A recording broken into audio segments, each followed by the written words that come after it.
Well, props to the Nuggets. They finished it off tonight in 5 again, like they did in the first round. Wrapped it up at home again.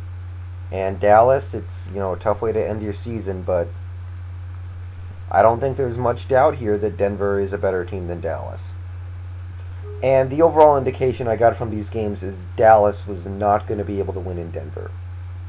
I mean, I'll concede that the call in Game 3, they probably deserved to get a Game 6 at home and have the opportunity to win that, and then have the opportunity to play Game 7 if they won Game 6, but it really looked like Dallas could not win in Denver, and if they couldn't win in Denver, forget about it, because Denver had home court. Anyway, I want to give them credit though, because there were many opportunities in this game where I thought it was done. I was kind of tracking the game a little bit, and I was thinking to myself, Denver would jump on a little bit of a run, and I would just think, okay, Denver's going to score like 12 straight points. They're going to hit like 2 threes back to back, and Dallas is going to hit nothing, and then the game's going to be pretty much over. But Denver stayed in it. They cut it to 8 near the end there. They actually got it to single digits. I think they got it to 6 points at one point, but they couldn't quite get over the hump. And, again, they hung in there. I give them credit for that. Kidd, 19 points and 9 assists. He did have a lot of turnovers. He had 5, but he was hitting his threes, hitting some shots, doing his thing. I can't say anything bad about that guy. Terry didn't play great. I don't know. Terry wasn't great this series, but they tried to start him in this game, and I guess it didn't really work out because he didn't produce great numbers, but he's not the kind of guy who's going to play awesome every game, so I don't know. Dampier, useless as usual. I guess he did go 3 for 3 from the field, but who cares? Dirk was a monster. Can't take anything away from him. The way he played this series against the Denver Nuggets should go down in history as one of the most dominant 5-game stretches in the playoffs in NBA history. It won't, because Dallas was beaten in 5 games, but the way he played this series has been really great. Josh Howard started off hot, but he couldn't sustain it. I think a major turning point in this game was actually very early when Dallas was up 10-4. They had started well. They were up 10-4. Josh Howard took a 3 and was fouled by Carmelo Anthony, so he went to the line for 3 free throws and missed all 3. I know it's only 3 points in a game Denver won by 14, but I'm just saying, makes those free throws, suddenly Dallas is up by 9, and who knows what happens from there. So it's tough. I mean, Brandon Bass played a great series, had a great postseason. He did his thing. Barea threw in some points. So there's promise here. I'm going to get back to the Mavericks in a second, though. Again, Denver played well. I mean, Carmelo played really well in this game, and he played a real good series. The first couple games, I was like, come on, Carmelo, you should be dominating this series. And he did end up really just taking over this series, scoring 40 points in a loss in Game 4. He scored 30 tonight, hit 4 threes, shot a good percentage, played really well. So Carmelo gave me everything I wanted out of this series. Hilario played very well inside, dominating Dampier and Bass and whoever tried to defend him. Kenyon Martin had the monster dunk that sealed the win. Billups, 28 points and 12 dimes and 7 rebounds. He played awesome.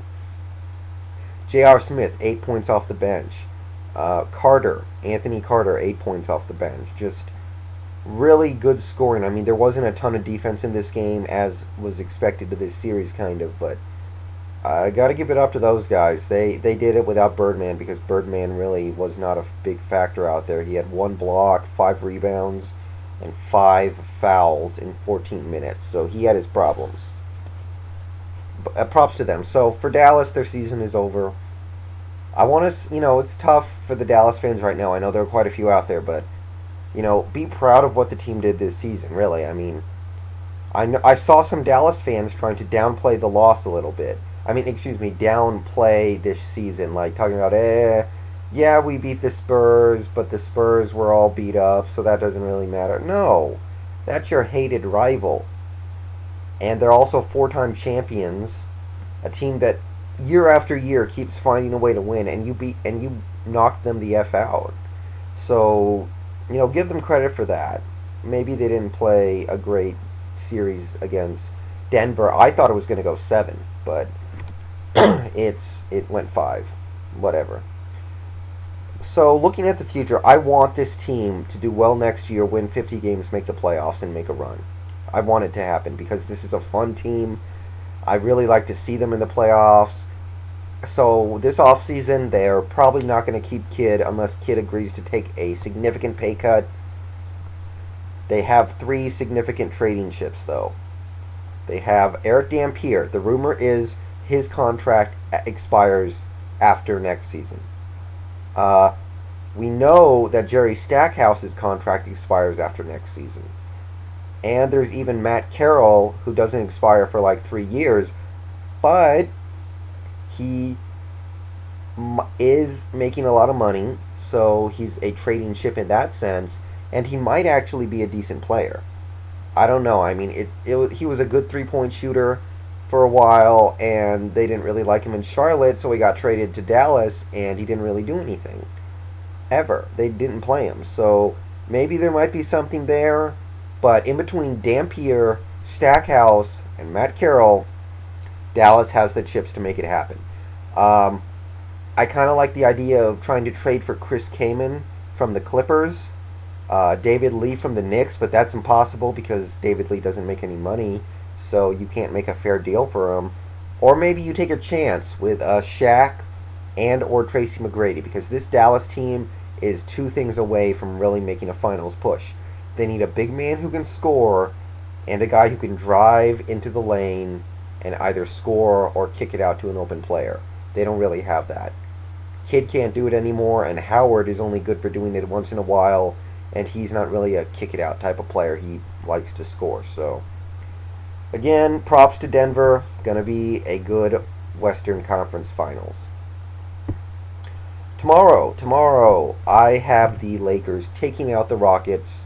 I think it's going to be kind of close, but I think the Lakers will prevail and take the series in 6. I don't know. I just feel like even though the game's in Houston and Houston's been playing okay this series, actually they've been playing really well, but I think at the end of the day, LA just needs to remember, wait a minute, we're like half a foot taller than these guys. Why aren't we killing them on the boards? And that'll be that. Orlando-Boston, I'm pretty confident Orlando wins Game 6. I have a lot of questions about this Orlando team right now. I don't know how much they want it. I don't know how much they're into it right now. But, I'm pretty confident they're not going to let Boston win 3 games in a row, no matter how crushing and tough to take those defeats were. I feel pretty good about Orlando at least winning Game 6 and giving us a Game 7. So that's what I got. See you guys later. I guess that's about it. So we're down to these 2 series. It's going to be good.